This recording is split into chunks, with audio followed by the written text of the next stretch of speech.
Explorers, nandito tayo ngayon sa Barangay Sisilmin sa Cavinti, Laguna. Nakita nyo, medyo maraming puno, parang gubat, pero dito natin may kilala yung tutulong sa mission natin.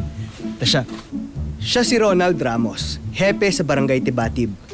Katabi lang ito ng lugar kung saan kami nakita. Dito kasi siya nag-harvest ng dahon ng pandan.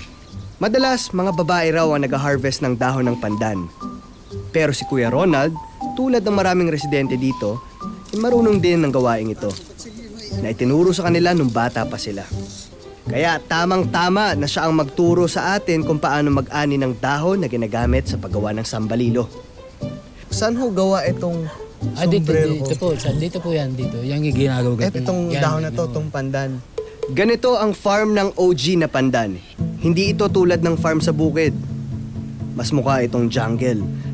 Nakaka-Jurassic ang dating. Nagmumukhang langgam ang mga tao sa laki ng mga dahon. Iba pala ang pandan na ginagamit sa pagluluto. Ang dahon na yon ay mas makitid, mas malambot, at mas mabango. Pero itong OG na puno ng pandan, malahigante ang tangkad, makapal-kapal at mahaba ang tangkay, at ang mga dahon nito mahahaba at matitigas. Meron pang mga tinik sa gilid, kaya delikadong hawakan. Pero kahit nakakasugat, mahal pa rin ng mga taga-Cavinti ang punong ito. Dito kami kumukuha laging kinabubuhay ng mga tao dito. Simula nung bata pa ako, sinasama ko ng aking nanay sa pangunguha nito. Sa pag-ani ho, anong mga kailangan? Itak. Saka may nakikita po kung ginagamit yung parang nakakabit sa kawayan. Ayun po halabas, pagka mataas na, nahalabas na yan. Pwede nyo bang turuan? Pwede. Tara, subukan natin, explorers. Ano kung pwede kong kunin ito? Ano, Mukhang madali lang to. pwede yan. Baba mo. Baba ako pa po. Sige, yan. Yan? Hoy! Yun lang. Teka, magre-reset lang ako. Ready? Let's go. Ayan. Ayaw mahulog sa akin. Buti na lang, sumuport si Kuya Ronald. Kung makikita nyo, may mga tulis yung pandan. Ayan o. Ayan. May mga tulis-tulis siya o. So, kailangan Yun, magtatanggalin naman ni nanay yan. Kailangan mag-ingat sa pagkuha nito kasi ayan o. Tulis, pati dito sa baba. Anong ginagawa natin dito, Nay? Tatanggal po ng tinik, ng pandan.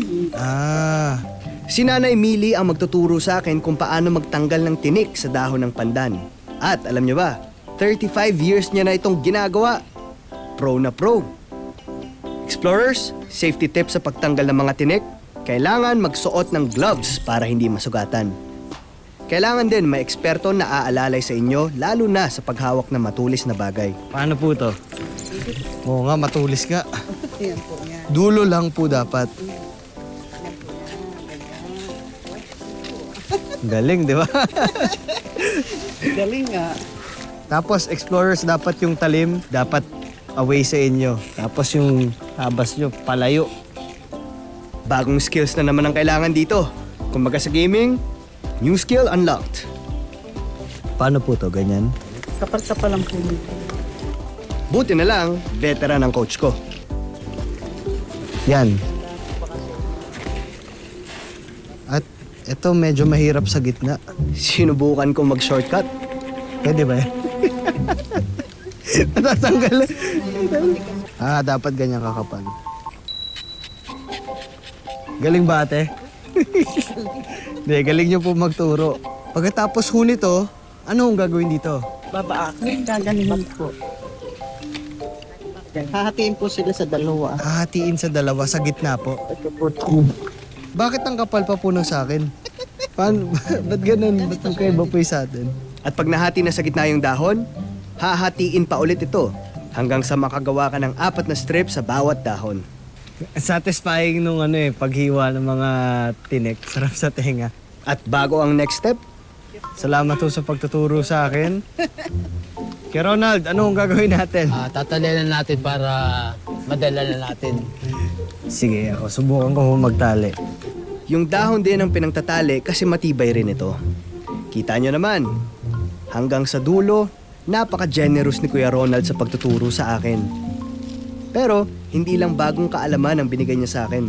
Magkano ito lahat? Libre na lang yan. Maraming salamat po, Kuya Ronald. Nice meeting you po. Okay, salamat po rin. Ingat po kayo. Okay, bye-bye. Gawin ko na itong sambalino. Sige, side nyo na yan. Salamat po. Okay, explorers, achievement unlocked. Nakakuha na tayo ng sapat na pandan para makagawa nitong sambalilo. Wow, mission accomplished! Yo! Ito, sige, punta na tayo sa next mission natin para malaman natin kung paano magiging sambalilo itong mga pandan na nakuha natin. Let's go, explorers!